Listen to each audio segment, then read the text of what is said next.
Menjumpai saudara adalah suatu sukacita yang besar. Kenapa? Karena saudara adalah orang yang sangat dikasihi Yesus, sangat berharga, sangat mulia. Oleh sebab itu Yesus mau mati bagi saudara di atas kayu salib. Dan di atas kayu salib Yesus berkata, sudah selesai menanggung penyakit, kelemahan tubuh saudara, kemiskinan saudara.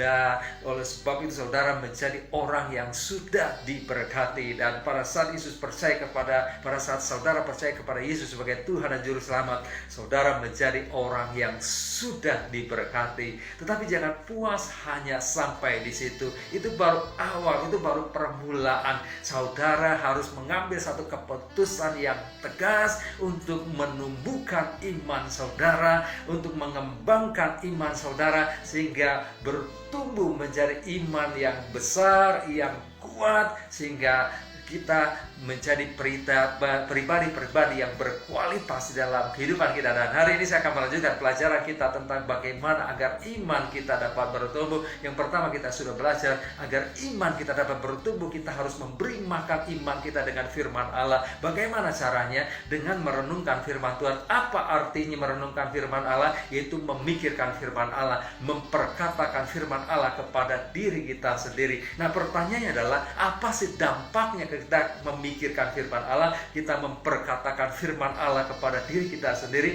Dampaknya yang pertama adalah terjadi pembaruan pikiran. Roma pasal 12 ayat 2 berkata bahwa janganlah kamu menjadi serupa dengan dunia. Allah tidak mau kita menjadi serupa dengan dunia. Allah mau kita menjadi serupa dengan Dia. Bagaimana caranya? Berubahlah oleh pembaruan budimu. Apa itu pembaruan budi? Pembaruan pikiran. Lewat apa? Lewat merenungkan, lewat memikirkan firman Allah, lewat memperkatakan firman Allah, maka terjadi perubahan di dalam pikiran. Pikiran yang lama itu harus pergi.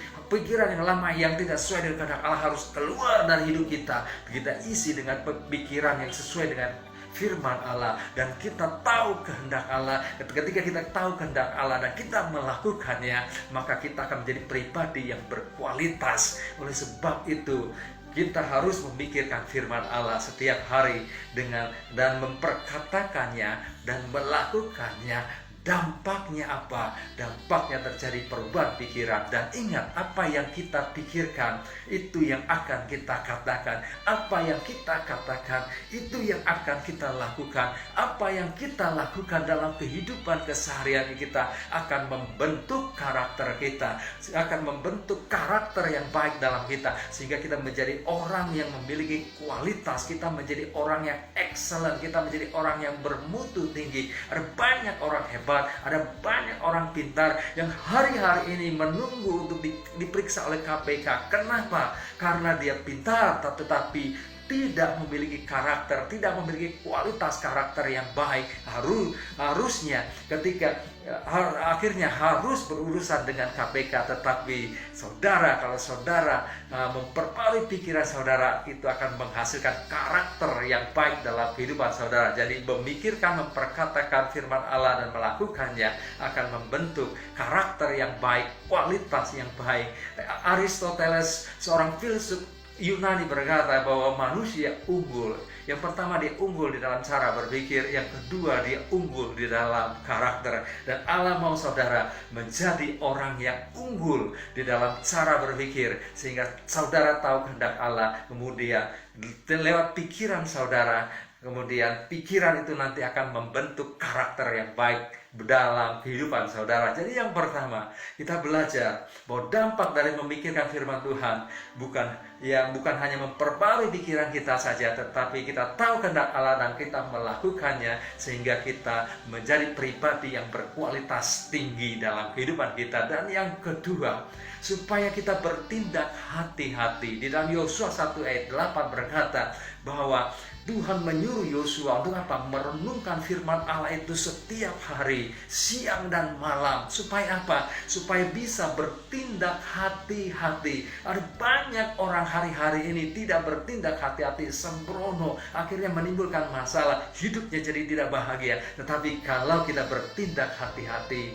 kita mikir dulu, sehingga kita nggak jadi orang yang sumbu pendek, tetapi kita menjadi orang yang berpikir panjang. Sebelum melakukan, kita merencanakan. lakukan, akhirnya kita bisa berhasil. Dan dampak yang ketiga, supaya kamu beruntung banyak hokinya. Saya percaya saudara ingin banyak hokinya. Oh, kalau kita taat kepada Tuhan, ya, mengikuti kehendak Tuhan, rencana Tuhan, banyak hokinya. Anugerah Allah akan senantiasa mengikuti kita. Dan yang keempat, apa dampaknya ketika kita memperbarui pikiran kita dengan firman, dengan cara memikirkannya dan memperkatakannya, dengan cara merenungkan firman Allah. Yang keempat, maka perjalanan hidup kita akan berhasil. Bukankah saudara ingin berhasil?